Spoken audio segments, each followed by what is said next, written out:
Assalamualaikum warahmatullahi wabarakatuh. Alhamdulillah senang sekali rasanya kita bisa berjumpa di dasar bioteknologi tanaman. Mata kuliah ini bisa diambil oleh mahasiswa semester 4, kemudian akan berlangsung selama 1 semester 14 minggu. Dan tentunya sebelum memulai kuliah, kalian sudah berdoa ya menurut agama dan kepercayaan masing-masing agar apa yang diperoleh selama perkuliahan ataupun praktikum dapat dipahami dengan baik.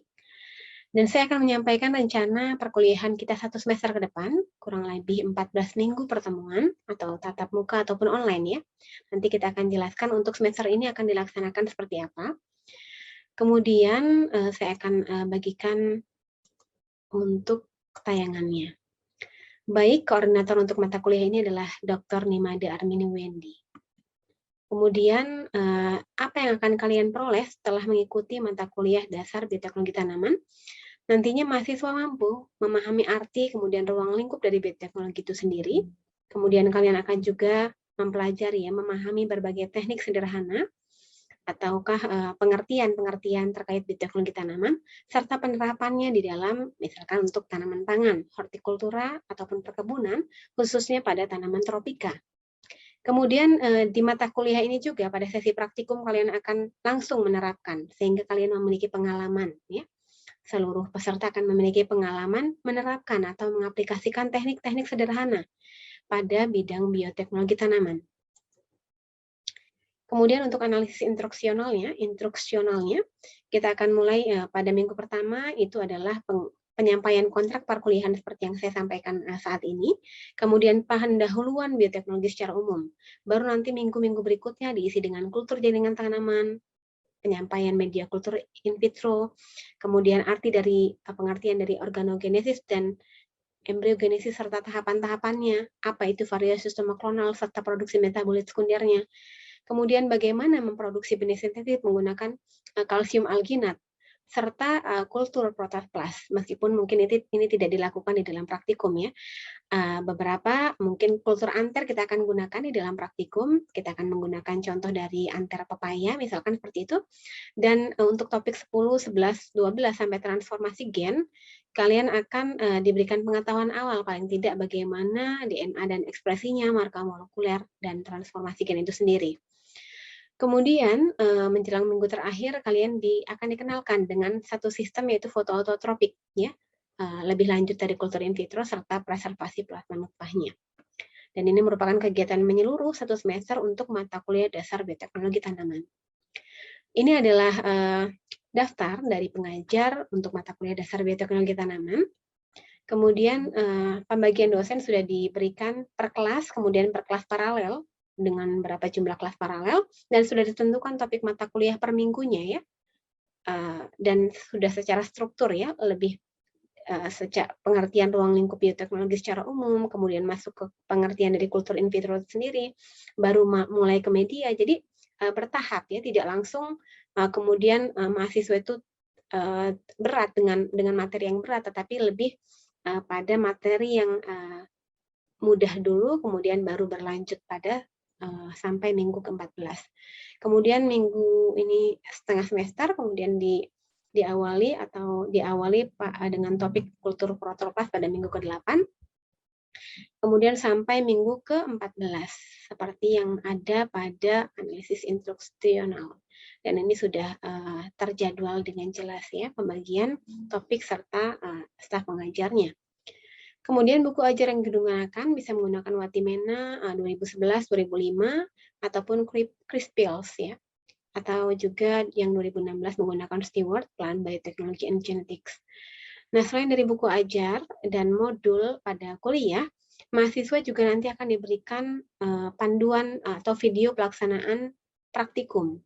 Panduan praktikum, kemudian juga supporting journal, kemudian juga diskusi ya di dalam minggu-minggu terakhir praktikum. Kita akan lihat topik praktikum dengan pembagian kelas praktikumnya itu sekitar 6-9 praktikum setiap semesternya. Kemudian pelaksanaannya itu dilaksanakan secara daring dan luring, ini mengingat masih ada di transisi ya antara pandemi dengan saat ini, sehingga kemarin setengah semester dilaksanakan secara daring, setengah semesternya direncanakan untuk luring, seperti itu. Kemudian lagi beberapa keseluruhan topik praktikum ini tidak sama dengan materi yang ada pada kuliah, dikarenakan ada beberapa materi mungkin yang hanya dikenalkan saja. Contohnya untuk DNA dan ekspresinya itu tidak dimasukkan ke dalam topik praktikum untuk mahasiswa sarjana atau S1. Tetapi topik praktikum ini lebih sederhana, kemudian merupakan teknik yang dapat diaplikasikan sederhana saja di laboratorium, mulai dari pembuatan media, ya, pengenalan alat, kemudian perbanyakan cepat, sterilisasi, kemudian subkultur, induksi kalus, ya, induksi umbi, kemudian sampai ke penyelamatan embrio zigotik, embrio rescue, ya, kemudian kultur anter dan aklimatisasi. Sedangkan untuk 4 minggu menjelang akhir, itu mahasiswa akan diberikan supporting jurnal ataupun beberapa jurnal untuk dibahas per kelompok.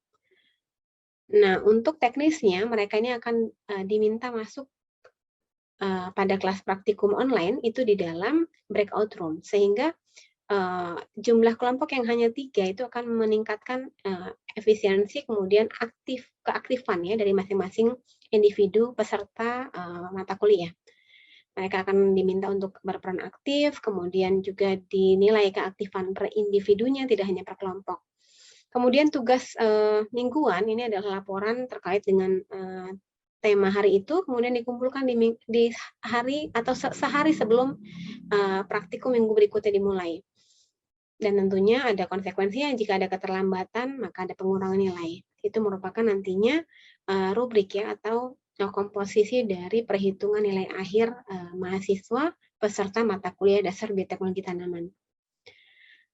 Ini akan dikumpulkan per minggu laporannya, kemudian juga panduan sudah diberikan atau dilengkapkan sehingga bisa diberikan kepada mahasiswa di setiap minggu praktikumnya. Ini adalah hari praktikum beserta dosen pengampu kelas praktikumnya.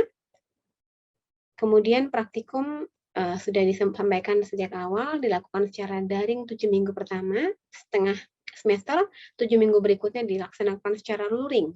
Kelompoknya terbagi atas kelompok kecil, 3 mahasiswa, kemudian harus atau diwajibkan masuk 100% ya, kecuali jika memang ada surat sakit ya dari dokter. Sehingga kehadiran ini wajib 100%. Protokol kesehatan wajib ditaati, terutama ketika luring ya. Kemudian materi praktikum akan diberikan setiap minggu berjalan, baik itu pendoman praktikum, video, ataupun supporting jurnalnya yang akan disampaikan oleh asisten praktikum. Kemudian tata tertib praktikum ini harus dicermati, dibaca, kemudian ditaati ya, secara merupakan komitmen bersama antara dosen kemudian dengan mahasiswa. Dan tentunya nantinya ada peringatan ya jika mahasiswa melanggar ya tata tertib praktikum yang sudah disepakati bersama. Kemudian lagi laporan praktikum dan ujian praktikum. Laporan ini ada tugas mingguan, kemudian ada juga tugas di akhir setelah semester berakhir. Kemudian nantinya ujian praktikum itu akan dilaksanakan saat minggu ke-14. Mohon nanti setelah penjelasan ini, ya setelah selesai perkuliahan hari ini, kalian baca lagi, dicermati sehingga tidak ada yang terlewat. Jika ada kendala ataupun hal yang ingin ditanyakan, silakan saya Ibu membuka diri, bisa memberikan pesan langsung ya, untuk menanyakan terkait dengan kendala yang dihadapi ya. Tidak harus menunggu 1 semester selesai. Jadi ketika ada kendala minggu itu, ditanyakan minggu itu agar selesai pada minggu tersebut ya. Tidak menunggu setengah semester ataupun pada akhir semester, itu akan sangat terlambat. Ini kriteria atau rubrik penilaian hasil belajar, 70% kalian akan peroleh dari hasil UTS dan UAS, sedangkan 30%-nya dari laporan, kemudian tugas terstruktur, kehadiran, serta keaktifan individu. Ini yang akan dikumpulkan, kemudian dikompilasi dan menjadi nilai akhir dari atau nilai mutu akhir dari kalian ya. Salam sehat untuk kita semua, dan tentunya akan sangat baik jika kalian akan bisa hadir tepat waktu atau in time ya. Jadi sebelum dosennya hadir, kalian sudah hadir lebih dahulu, atau paling tidak on time ya. sehingga 10 waktu itu sudah bersiap di depan gawai masing-masing, kemudian juga mengisi daftar hadir selama minggu kuliah berlangsung, kemudian menanyakan kendala, melakukan atau mengumpulkan tugas dengan baik, menggunakan bahasa Indonesia yang baik dan benar, itu semua kemudian berperan aktif ya di dalam pelaksanaan kuliah ataupun praktikum. Tentu kami berharap semuanya akan sukses, akan memahami dengan baik materi kuliah dan praktikum sehingga mampu ya mencapai learning outcome yang diharapkan dari mata kuliah ini. Terima kasih atas perhatiannya dan semoga kerjasama yang baik akan berjalan dan bermanfaat insya Allah. Assalamualaikum warahmatullahi wabarakatuh. Dan berikutnya adalah tayangan terkait dengan contoh pembelajaran di dalam kelas secara daring. Berikut ini. Sehingga dia tidak mampu lagi berfotosintesis. Pembuluh, organ, jaringan itu tidak terbentuk secara sempurna, apalagi lapisan lilin gitu ya. Oleh karenanya ketika diaklimatisasi, tanaman ini menjadi rentan sekali ya, sudahlah rentan dia tidak organnya tidak berfungsi atau malfunction secara fungsi ya, karena tidak mampu berfotosintesis, kemudian sel guard pada stomatanya tidak mampu menutup dan membuka dengan cepat, tidak merespon dengan cepat begitu. Ditambah lagi lapisan lilinnya tidak terbentuk, sehingga ketika ada hama penyakit yang mudah sekali, rentan sekali untuk bisa terinfeksi ya. Lignin itu kan pembuat ketegakan tanaman itu lebih baik ya. Kalau ligninnya kurang, ya tentu saja akan mudah rebah. Akar juga ya, akar tanaman itu memang ketika ditanam di kultur in vitro, ada yang hanya terbentuk akar primer saja, ada yang primer sekunder, ada yang banyak sekali akar tersiernya, ada yang tidak terbentuk akar sama sekali. Jadi ini memang kendala dan mungkin butuh aerasi ya, tambahkan O2 ketika ada sirkulasi yang lancar begitu ya ketika kultur itu dilakukan. Dan jangan sampai ketika nanti diaklimatisasi, tanaman itu mengalami hyperhydration sehingga tanamannya cepat sekali kering. Kalau sudah kering, lebih dari kapasitas lapang air yang ada tubuhnya itu menjadi mencapai titik layu permanen sehingga layunya tidak dapat kembali dan akhirnya mati ya. Nah, ini ada beberapa cara untuk mengurangi planet atau mencegah planet itu mati ketika aklimatisasi, yaitu mengurangi kelembaban. Kelembabannya mesti dibiasakan tanaman tersebut tidak selalu berada pada kondisi kelembaban yang tinggi agar tidak ada culture shock ya ketika dipindahkan dari kondisi in vitro ke in vivo. Dari 90% misalkan kelembabannya tiba-tiba ke 60%, dia pasti akan stres ya. Oleh karenanya butuh fotoautotropik ini. Agar apa? Agar suhu di antara in vitro dan in vivo tidak terlalu range-nya tidak terlalu besar ya perbedaannya. Kemudian organ juga menjadi lebih berfungsi, bisa meningkatkan fungsi dari kerja jaringan. Nah, sehingga yang harus dilakukan adalah apa? Selain menambah konsentrasi CO2, menambah intensitas cahaya, juga mengurangi ya karbohidrat yang terkandung di dalam media, bahkan tidak menggunakan sukrosa sama sekali. Itu bisa dilakukan ya untuk kultur fotoautotropik. Nah, sehingga juga nanti ketika penanaman kita bisa mengatur ya suhu dan kelembaban untuk mencegah transpirasi yang berlebihan. Ini kan kekurangannya, tetapi nanti bisa diatasi ya dengan fotoautotropik culture. Nah, dari sini kekurangan pada mikropropagasi secara konvensional itu ternyata bisa diatasi ya dengan adanya fotoautotropik system. Dengan pengendalian atau pengaturan lingkungan mikro seperti halnya konsentrasi CO2 ya, kelembaban, cahaya dan suhu. Nah, kalau yang ini bagaimana kita melihat tekanan osmotik ya, water potential di dalam berbagai media yang berbeda pada kultur in vitro ya. Kalau B5 ini Gamborg untuk biasanya untuk embrio tanaman kedelai, MS, nis and nis, misalkan untuk N6 untuk embrio kultur antar padi misalkan ya, dan lain-lain ya, Knudsen untuk anggrek misalkan seperti itu. Nah, dari potensial air ini ya bergantung pada komponen senyawa yang ada yang terkandung dalam medianya. Karena kompleksnya untuk kandungan MS ya, hara makro mikronya paling lengkap, konsentrasinya paling tinggi, belum lagi asam amino, vitamin dan sebagainya. Oleh karenanya wajar bahwa MS kemudian media R2 itu memiliki apa ini tekanan osmotik yang lebih tinggi dibandingkan yang lainnya ya. Jadi ada hubungannya itu, ada korelasinya antara kandungan senyawa pada media dengan tekanan osmotiknya. Dan ini akan berimplikasi juga pada kemampuan tanaman dalam menyerap hara dari media, gitu ya. Ini ada kaitannya. Nah, kalau kita lihat pada gambar, ini yang membedakan ya secara ringkas ya. Kita bisa lihat perbedaan antara kultur heterotropi atau kultur in vitro, fotomiksotropi di antara keduanya, dan fotoautotropi yang kita bicarakan pada siang hari ini, menjelang sore ya. Kalau kultur in vitro itu hanya benar-benar tanaman itu bergantung pada nutrisi yang ada pada medianya. Sehingga secara jaringan organ ini tidak berfungsi dengan baik. Kalau fotomikso diantaranya ya, masih menggunakan media dengan nutrisi juga, tetapi sudah mulai ditambahkan misalkan CO2. Atau fotoautotropi, tidak menggunakan nutrisi pada medianya sama sekali, kemudian tanamannya hanya bergantung pada proses kimiawi yang dihasilkan oleh sinar CO2, kemudian bisa melakukan fotosintesis, sehingga jaringan-jaringannya kemudian bisa berfungsi dengan baik. Kemudian lagi jaringan kutikulanya bisa terbentuk dengan baik, atau sel guard pada stomatanya bisa di dalam proses aklimatisasinya.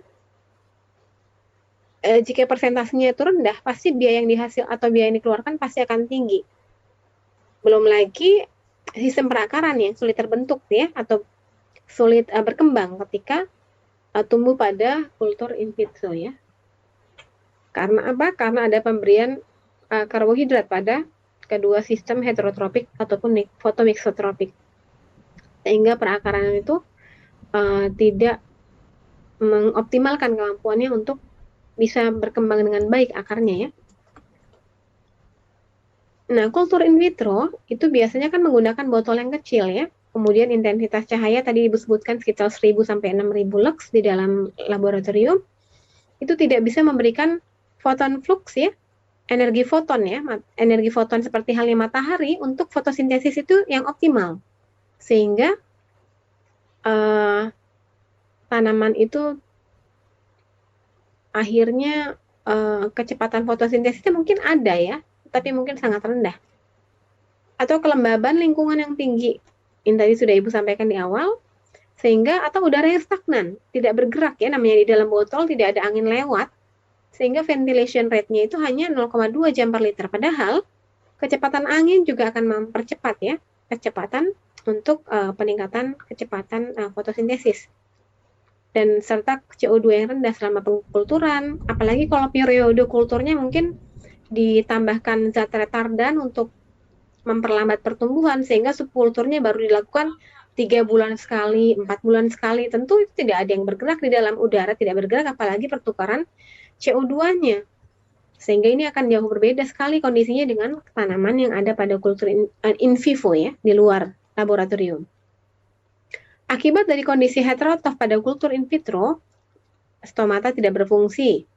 Kutikula sangat rendah, artinya tanaman itu tidak mengkilap ya.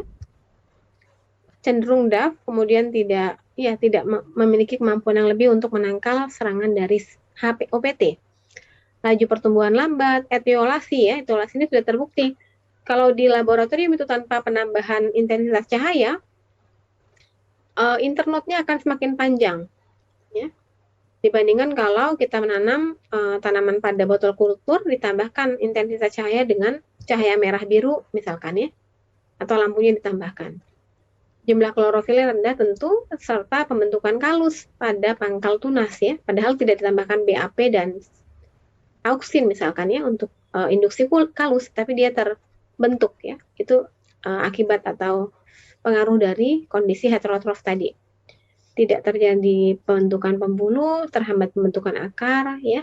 kemudian mudah mati, dan hyperhydration ya, mati tanamannya, kehilangan air yang sangat banyak pada proses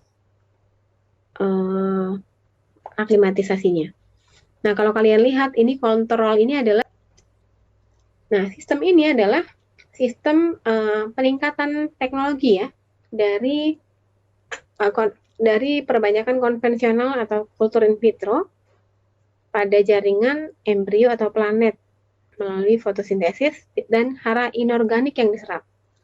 Jadi selain fotoautotropik bisa disebut juga ini adalah photosynthetic micropropagation atau inorganic micropropagation atau sugar free culture ya, karena tidak menggunakan karbohidrat di dalam medianya. Nah, metode ini sangat mempertimbangkan fotosintetik foton flux, energi fotonnya, sehingga ini yang perlu kita tambahkan adalah intensitas dari cahayanya, ya, apakah bisa menggunakan LED biru, merah ya, ataupun putih begitu ya, dengan tambahan konsentrasi CO2 serta pengaturan kelembaban. Nah, fungsi ini atau kultur ini tentunya akan meningkatkan ya perbaikan dari fungsi-fungsi biologi jaringan organ ya, sehingga tanaman tersebut akan mampu beradaptasi di lingkungan in vitro pada saat proses aklimatisasi. Dan juga sistem ini sebenarnya tidak asing sebenarnya, karena sudah dilakukan pada beberapa tanaman dan sudah berhasil ya meningkatkan meningkatkan kualitas. Kalau kualitas meningkat, otomatis harga juga meningkat. Memotong atau memangkas biaya produksi dengan semakin meningkatnya persentase bibit hidup yang berhasil diaklimatisasi. Jadi banyak sekali implikasinya ya. Kemudian proses biologi apa yang akan atau dioptimalkan dari proses fotoautotropik ini?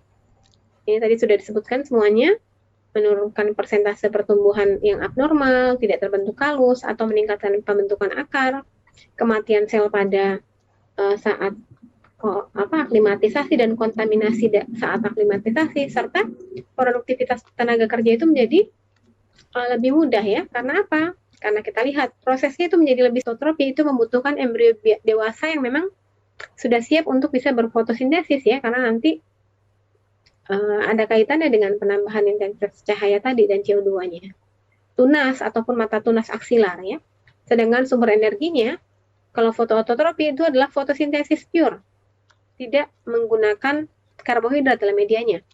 Haranya, kalau yang fotoautotropi itu semuanya menggunakan anorganik ya, dari sinar matahari saja, atau sinar tambahan sinar ya, jadi eksogenus. Sedangkan lingkungan mikronya ini semi aseptik, terkontrol ya. Kalau ini kan benar-benar aseptik, jadi ketika semuanya aseptik, pindah ke in vivo yang memang banyak faktor biotik dan abiotik yang akan mempengaruhi, itu yang akan merendahkan ya, proses aklimatisasinya hasilnya. CO2-nya ada tambahan, kemudian tahap perkembangan kulturnya menjadi ringkas, hanya 2 tahapan dibandingkan kedua sistem lainnya. Ini kita lihat ya, kalau heterotropi kalian menanam di kultur in vitro itu mulai dari sterilisasi, inisiasi explant, kalus, dan sebagainya, sel bebas virus, kultur meristem, multiplikasi perbanyakan tunas ya, pengakaran, aklimatisasi. Sedangkan untuk fotoautotropi, kita hanya membutuhkan inisiasi tunas aksilar di awal atau perkecambahan embrio, kemudian langsung melakukan multiplikasi dan pengakaran. Ya. Sedangkan fotomixotropi adalah kombinasi keduanya. Ini sudah tadi ada manfaatnya di slide sebelumnya ya. Jadi stage-nya menjadi lebih pendek, memotong 2 stage yang ada pada kultur in vitro ya. Kemudian konsentrasi, pengontrolan konsentrasi CO2 di dalam kultur in vitro mungkin belum terbayang oleh kalian ya, karena kultur in vitro kan biasanya menggunakan botol kultur, apakah itu bentuknya tabung reaksi, apakah botol kultur biasa begitu ya. Bagaimana nanti penempatannya? Kita butuh chamber nanti di dalam pengontrolan konsentrasi CO2 ya. Chambernya nanti bisa berisi beberapa ya, banyak botol kultur, sehingga akan lebih ekonomis ya, karena nanti ada pengaturan konsentrasi CO2 mungkin ditambahkan selama seminggu sekali atau seminggu 2 kali begitu ya, untuk mempercepat proses pertumbuhannya, serta pengaturan ini ya, ruang tumbuhnya. Kemudian bagaimana mengatur CO2-nya dengan memberikan gradien udara ya, mengatur pergerakan udara di dalam botol. Tentu kita harus membuat chamber khusus untuk hal ini ya. Nah, laju kecepatan udara juga dihitung di dalam chamber CO2 tersebut. Nah, gambaran sederhananya seperti ini. Jadi ada tempat penambahan CO2 ya. Kemudian lagi ada outletnya, pipa keluar, ada timer untuk pumpnya untuk memberikan nutrisi. Sehingga ini menjadi ruangan yang semi aseptik tadi ya. Chamber inkubasinya. Jadi pengaturan CO2 juga selain tadi menggunakan chamber, bisa menggunakan botol seperti ini dengan ditambahkan ventilator ya, berupa apa misalkan siring ya, atau juga selotip kayu ya yang memiliki pori-pori tetapi kecil sehingga tidak memungkinkan bakteri atau cendawan masuk. Kita bisa tambahkan 1 atau 2 per botol kultur ya untuk meningkatkan pertukaran CO2-nya. Nah, kemudian bahan tanam apa yang akan digunakan pada kultur ini? Yang bisa digunakan adalah embrio Phascotyledon yang telah berklorofil, karena tujuan kita adalah mempercepat proses fotosintesis, tentu harus membutuhkan klorofil atau perkecambahan embrio. Nah, kemudian juga, atau misalkan kita akan menambahkan embrio somatik, tetapi ingin menyeragamkan fase pertumbuhannya agar perkecambahannya berjalan serempak, itu juga bisa menggunakan fotoautotropik ini. Karena nanti kalau kecambahnya itu tidak normal, tentu akan menunjukkan performa yang tidak normal ya. Kita akan bisa pilih kemudian seleksi. Atau pada anggrek yang digunakan adalah protokom like body ya. PLB itu tidak terbentuk atau belum terbentuk secara sempurna ya pembuluh-pembuluhnya. Berbeda dengan fotoautotropik, ini sudah jelas pembuluh mungkin epidermis ya, kutikulanya sudah terbentuk sehingga bisa melakukan fungsi-fungsinya dengan baik. Yang kita cobakan pada kultur fotoautotropik ini adalah 0, 0 atau sugar free medium ya. Ternyata dengan percobaan berbagai media membuktikan bahwa memang sugar free medium itu memberikan atau mengoptimalkan ya kemampuan tanaman untuk bisa melakukan fotosintesis, mengaktifasi lagi fungsi-fungsi dari jaringan atau organnya. Bisa kita lihat meskipun medianya berbeda, agar-agar lah, warnanya agak keruh, gel-rite agak bening, Florialite ini untuk media bunga mungkin ya, sen atau vermiculit sekalipun menghasilkan tren yang sama ya, lebih baik daripada jika media tersebut mengandung gula ya atau karbohidrat. Bisa dilihat perbedaan antara jumlah petiol, panjang petiol, lebar daun ya, ketebalan daun, warna daun ya, sampai juga pada perakarannya mungkin kan seperti itu ya. Biasanya kan ada korelasi itu antara pertumbuhan tajuk dengan akar tuh hampir-hampir sama ya. Atau kalau kalian lihat di sini ya, kita lihat ACEG ini ya, stomatanya. Bentuknya membulat ya. Kemudian ini ini diambil pada saat tanaman itu baru keluar dari laboratorium, baru akan diaklimatisasi. Seiring berjalannya waktu, kemudian sekitar 60 menit ya, atau 1 jam setelah aklimatisasi, stomatanya baru mulai menutup. Sedangkan kalau pada BDFH ini, pada kultur fotoautotropik, stomatanya sudah lebih responsif. Dia ketika sudah dikeluarkan, itu sudah otomatis ya, terlihat stomatanya sudah mulai menutup atau sudah menutup nih ya. Jadi perbedaannya hampir 1 jam. Tentu kalau sudah menutup stomata begini kan tidak kehilangan air, tidak ada gejala hyperhydration ya, kehilangan air karena transpirasi berlebihan juga. Biasa sekali ya, kita meningkat 2 kali lipat saja kualitasnya sudah senang, apalagi kalau 5 kali lipat. Luas daun, nanti ada korelasinya tentu, ada dari luas daun, bobot kering, jumlah daun, bobot kering akar itu meningkat. Ternyata kecepatan fotosintesisnya 9 kali lebih tinggi dibandingkan kalau kita mengkulturkan hanya pada kultur in vitro. Konsentrasi klorofase meningkat, sehingga persentase berakarnya meningkat hampir 33% ya.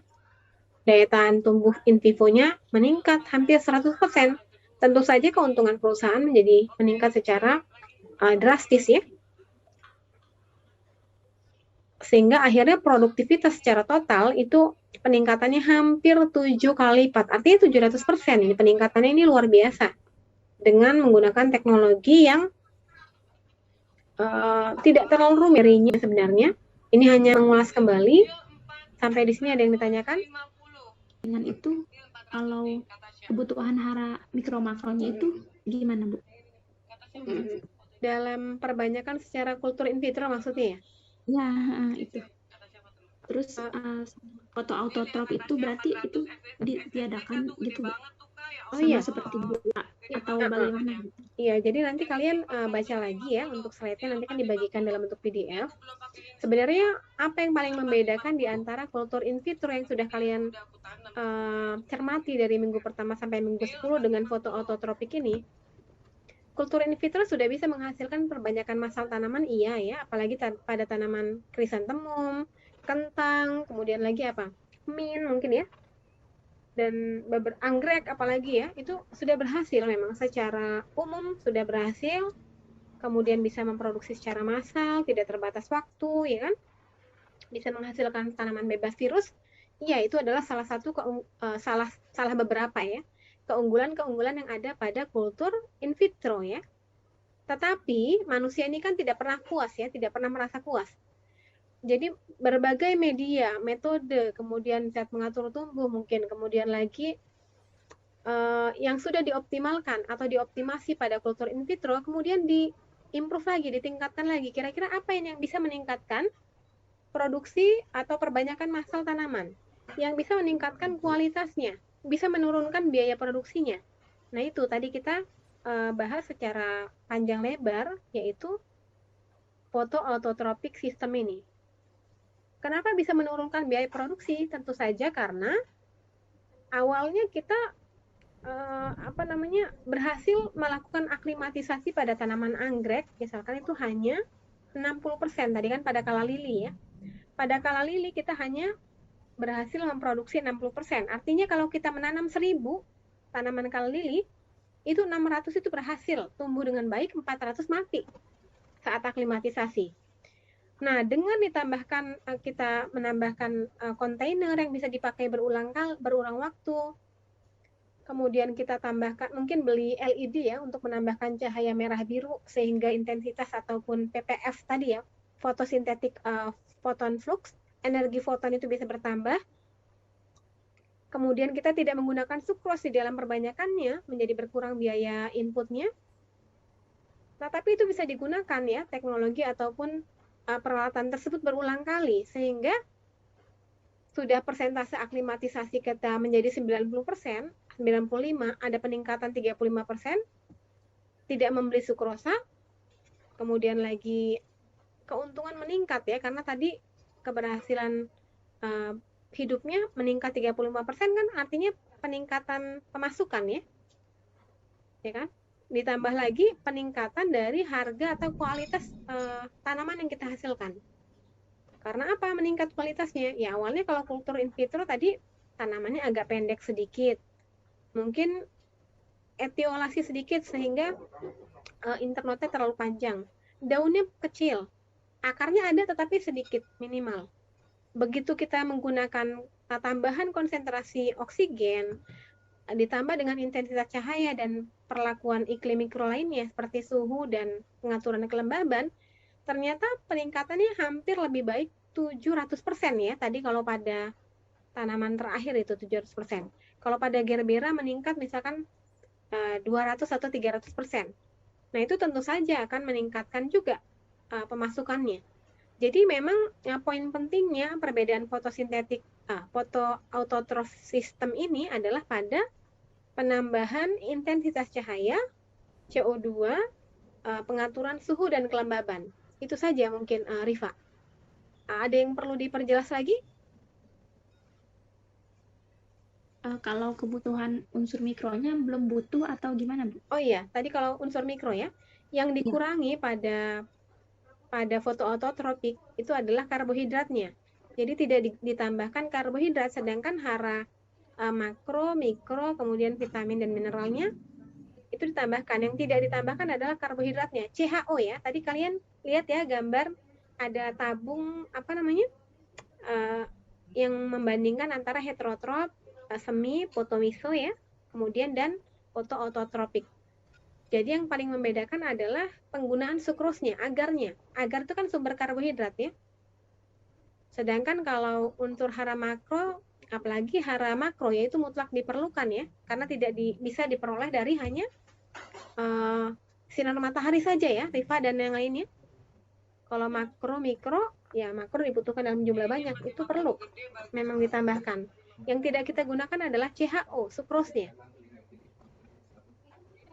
Vitamin masih menggunakan. Nanti dilihat kembali gambarnya, kalau foto autotropik itu tidak menggunakan sugarnya atau karbohidratnya. Tetapi kalau hara makro, mikro tetap dibutuhkan ya untuk mendukung tadi proses fotosintesisnya sudah berjalan normal, sudah baik, organnya sudah terbentuk. Kalau tidak ada yang diserap, diabsorb juga kan menjadi masalah ya. Akarnya tidak berfungsi ya, tidak melakukan apapun kalau tidak ada yang diserap. Sehingga yang tidak kita tambahkan pada kultur fotoautotropik adalah karbohidrat dari sugarnya, sehingga dinamakan tadi sugar free system ya, sugar free system. Ada lagi, Rifa? Oh iya Bu, cukup Bu. Terima kasih Cukup. Bu. Ya, terima kasih Rifa. Yang lain? Sudah cukup jelas? Ibu tadi sudah janji membuka presentasi tapi belum ya? Bentar ya. Karena ini pertemuan ke-14 ya.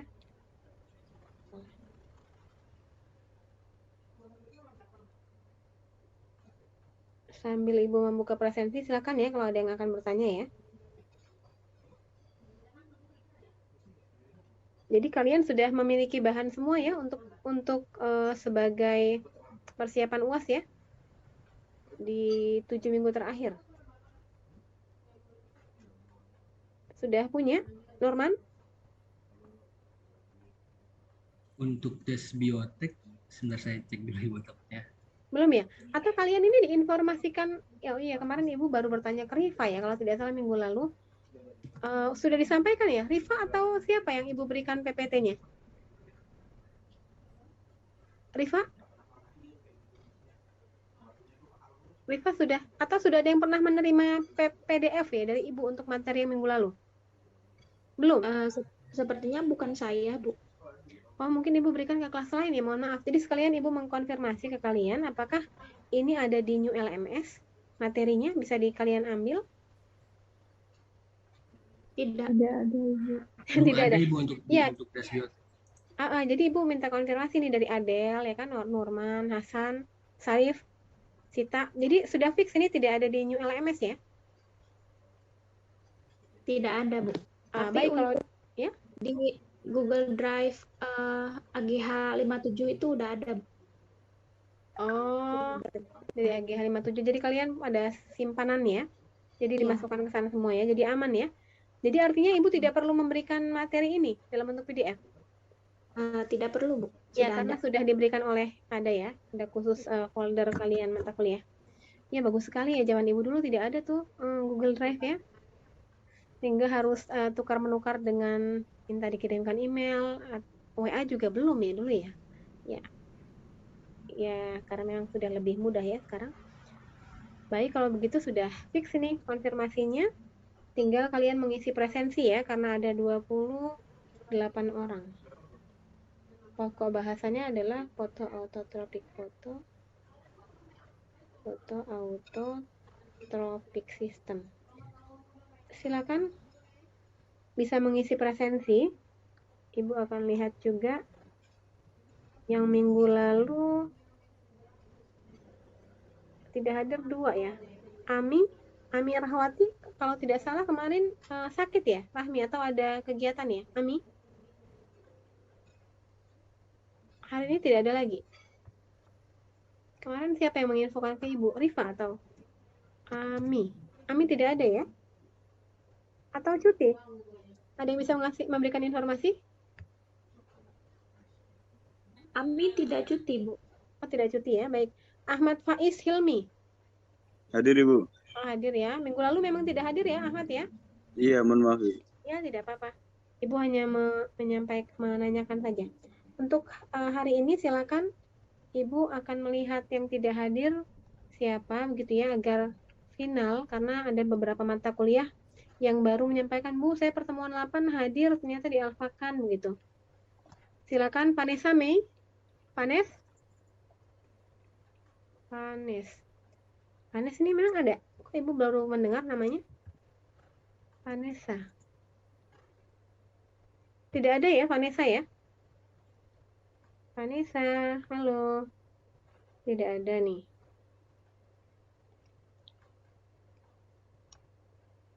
Bentar. Meta Dityaning sih. Meta ada ini di sini. Meta ada. Latifa belum merespon. Latifa tidak ada. Meta Hadir Ibu. hadir ya. Latifa tidak hadir nih. Ibu Latifa itu tadi ada konfirmasi di grup. Oh, ada ya? Jaringan mungkin ya? Di grup. Boleh dibacakan? Rifa dari Latifa. Zahra. Arifah. Zahra. Untuk Latifa itu terkendala baterainya, Bu. Baterainya aneh ketika dicas terus berkurang. Terima kasih konfirmasinya. Zahra hadir? Belum respon? Terima kasih ya, Rifa. Zahra ada tapi belum respon Ibu ya. Ahmad Faiz tadi sudah ada hadir ya. Adelia hadir, belum sampai ke Ibu ini mungkin belok kemana ini sinyalnya ya? Sudah mengisi ya, Adel ya? Sudah Ibu. Ya, Sacio mana Sacio? Hadir, Bu. Iya, Sacio juga belum sampai ke Ibu. Ami Rahmawati, Ami tidak hadir. Ami ada ini? Ami? Iya Ibu. Ya, Maaf, Ami Ibu, tadi terlempar. Oh iya. Tidak sakit tapi ya? Tidak Ibu. Baik, Ami hadir. Yang belum merespon Ibu tadi Zahra. Zahra. Hadir Ibu.